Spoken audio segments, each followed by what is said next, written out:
नोएडा के home buyers को फंसे फ्लैट्स के मामले में जल्दी ही गुड न्यूज मिल सकती है। ताजा मामला नोएडा सेक्टर 150 का है, जहां 10,000 होम बायर्स को फ्लैट का लीगल पोजीशन मिलने के आसार बन गए हैं। दरअसल यूपी विधानसभा की पब्लिक अकाउंट कमेटी यानी पीएसी ने नोएडा प्राधिकरण से सेक्टर 150 में स्पोर्ट्स सिटी के संशोधित लेआउट को प्राथमिकता के आधार पर देखने के निर्देश दिए हैं।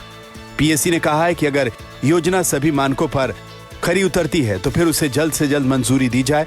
इस प्रोजेक्ट का निर्माण दोबारा शुरू करने के लिए संशोधित रिपोर्ट को मंजूरी मिलना जरूरी है।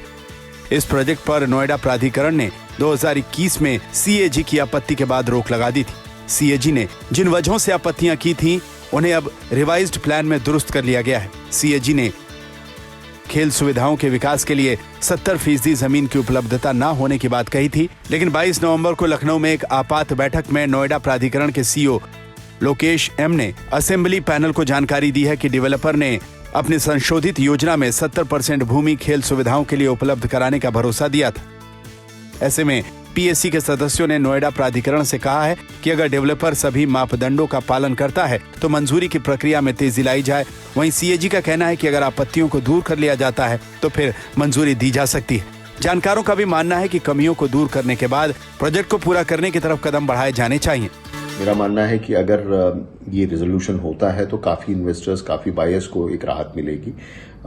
जरूर एक एज रेरा भी और अथॉरिटीज को भी एक कंसोलिडेटेड वे में जो ये रेजोल्यूशन है उसके तरफ बढ़ना चाहिए। और अगर इसमें रिवाइज लेआउट्स अगर अप्रूव होती हैं और इन कन्फर्मिटी विद ऑब्जेक्शंस जो भी रेज हुए पास में, उनको अगर रिमूव करके अगर मान लीजिए अप्रूव हो जाता है तो एक जरूर राहत मिलेगी। हालांकि पीएससी के सामने नोएडा प्राधिकरण ने प्रोजेक्ट को मंजूरी देने की प्रक्रिया को आगे बढ़ाने की बात कही है।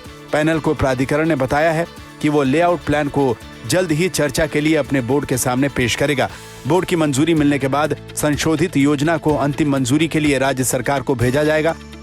2014-15 में स्पोर्ट्स सिटी विकसित करने के लिए सेक्टर 150 में 330 एकड़ जमीन आवंटित की गई थी, जिसमें 70% जमीन को खेल सुविधाओं के विकास के लिए रिजर्व रखने की शर्त थी। लेकिन डेवलपर ने केवल 63% जमीन को स्पोर्ट्स के लिए रखा था, जिस पर सीएजी ने आपत्ति जताई थी।